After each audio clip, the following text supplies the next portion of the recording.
बीडच्या केस तालुक्यातील मसाजोगचे सरपंच संतोष देशमुख हत्या प्रकरणातील तपासाला वेग आलाय। सीआयडीनं वेगवेगळ्या अँगलनं या प्रकरणाचा तपास करण्यास सुरुवात केली आहे। बीड हत्या प्रकरणाच्या तपासात आज मोठी घडामोड घडण्याची शक्यता आहे। या प्रकरणातील संशयित वाल्मिक कराडच्या मुसक्या आवळल्या जाण्याची शक्यता वर्तवण्यात येते।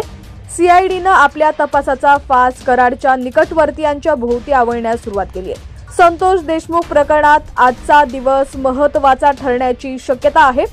बातमी सविस्तर पाहूया त्याआधी तुम्ही HPN मराठी न्यूज चॅनल पहिल्यांदाच पाहत असाल आणि अजूनही चॅनलला सबस्क्राइब केलं नसेल तर नक्की सबस्क्राइब करा, जेणेकरून आमचे अपडेट्स लवकरात लवकर तुमच्यापर्यंत पोहोचतील। बीड हत्या प्रकरणात आजचा दिवस महत्त्वाचा ठरू शकतो। वाल्मिक कराड हे आत्मसमर्पण करण्याची शक्यता वर्तवण्यात येते। रविवारी रात्री त्यांना पुण्यामध्ये ताब्यात घेतल्याची माहिती आली होती, मात्र ही माहिती खोटी ठरली। अशी कोणतीही कारवाई झाली नसल्याची माहिती सीआयडीने दिलेली आहे। आज सीआयडीसाठी महत्त्वाचा दिवस आहे। फरार आरोपींची संपत्ती सील करण्याची कोर्ट परवानगी देण्याची शक्यता आहे। रविवारी तपास पथकाला आरोपींचे मोबाईल फोन सापडले। या सापडलेल्या मोबाईलमधील काही महत्त्वाची माहिती बाहेर येण्याची शक्यता आहे।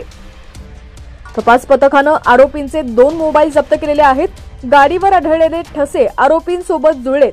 फरार असलेल्या 4 आरोपींचे बँक खाते गोठवण्यात आलेले आहेत। यामध्ये वाल्मिक कराड याच्या खात्याचा समावेश आहे। आरोपींचा केरळ, मध्य प्रदेश, कर्नाटक आणि गोव्यात शोध सुरू करण्यात आलेला आहे।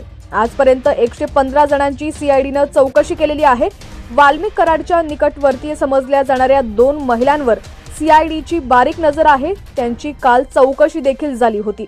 मसाजोगचे सरपंच संतोष देशमुख यांच्या निर्घृण हत्या प्रकरणात आतापर्यंत एकूण 7 आरोपींविरोधात केज पोलिसांनी गुन्हा दाखल केलाय।